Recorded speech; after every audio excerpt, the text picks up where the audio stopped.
Hi అండి. Welcome to Srinikas kitchen. చాలామంది cabbage, carrot అంటే ఇష్టపడని వాళ్ళు ఉంటారు. అలాంటి వారికి ఒక్కసారి ఈరోజు నేను చెప్పబోయే రెసిపీ ఇలా చేసి పెట్టండి. చాలా ఇష్టంగా తింటారు పెద్దలైనా, పిల్లలైనా. మేమైతే వీటిని వెజ్ గారెలని అంటాం. మీరేమంటారో కామెంట్ చేయండి.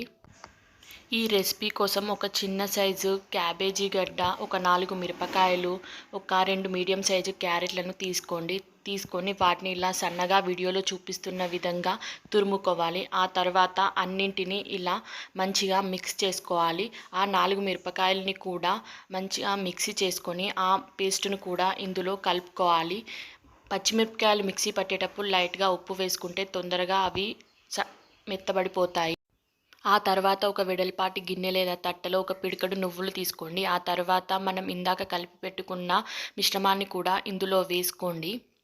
ఆ తర్వాత దీంట్లోకి బియ్యపిండి వేసుకోవాలి. ఒక గ్లాస్ వరకు బియ్యపిండి పడుతుంది. మొత్తం బియ్యపిండిని ఒకేసారి కాకుండా కొంచెం కొంచెంగా ఇలా వేసుకుంటూ కలుపుకోవాలి. ఆ తర్వాత ఇందులోకి మీ రుచికి తగినంత ఉప్పును కూడా వేసుకోండి. ఇందులో మనం క్యాబేజీ యాడ్ చేస్తున్నాం కాబట్టి ఉప్పు కొంచెం తక్కువే పడుతుంది, చూసి వేసుకోండి. ఆ తర్వాత ఒక 1/2 టేబుల్ స్పూన్ వరకు కారం కూడా వేసుకొని ఒకసారి మంచిగా కలుపుకోండి.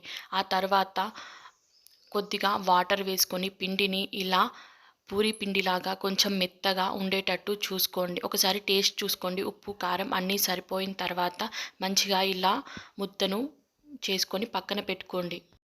ఆ తర్వాత మనం అప్పాలు చేసుకునే ప్రెస్ తీసుకొని అందులో ఒక చిన్న చిన్న ముద్దలుగా పెట్టి ఇలా వీడియోలో చూపిస్తున్న విధంగా ఒత్తుకొని మధ్యలో ఇలా హోల్ పెట్టుకోండి.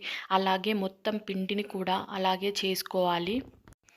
ప్రెస్లో ఇలా ఒత్తిన తర్వాత చేత్తోటి ఇలా మంచిగా అనుకొని మధ్యలో హోల్ చేసుకొని ఇలా పక్కన పెట్టుకోండి వీడియోలో చూపిస్తున్న విధంగా. ఆ తర్వాత మూకుడులో ఆయిల్ వేసుకొని హీట్ అయిన తర్వాత ఒక్కొక్కటి వేసుకుంటూ హై ఫ్లేమ్ మీద ఇలా గోలించుకోవాలి. ఇవి గట్టిగా కాకుండా మెత్తగా తీసుకుంటేనే తినడానికి చాలా బాగుంటుంది, టేస్టీగా కూడా ఉంటుంది. ఇలా అన్నీ గోలించుకొని పక్కన పెట్టుకోండి. ఇలా వేడివేడిగా ఉన్నప్పుడే సర్వ్ చేసుకొని తింటే ఇవి టేస్ట్ చాలా బాగుంటుంది. మీరు కూడా ఈసారి ఇలా తప్పకుండా ట్రై చేయండి. పిల్లలు చాలా ఇష్టపడి తింటారు. ఈ వీడియో మీకు నచ్చినట్టయితే please like, share and subscribe Srinikas kitchen.